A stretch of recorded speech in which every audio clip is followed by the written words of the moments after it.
Engineering নবম grade বা সহকারী প্রকৌশলী পদে কোটার মাধ্যমে পদোন্নতি বাতিল সহ ৩ দফা দাবিতে আন্দোলন করেছে বুয়েট শিক্ষার্থীরা।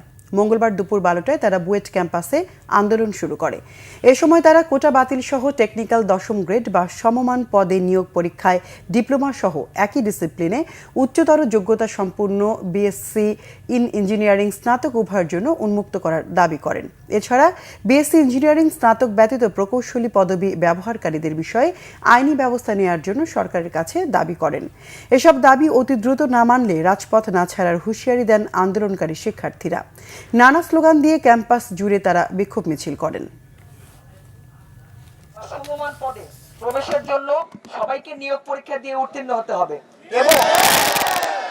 এবং ন্যূনতম বিএসসি ইন ইঞ্জিনিয়ারিং হতে হবে।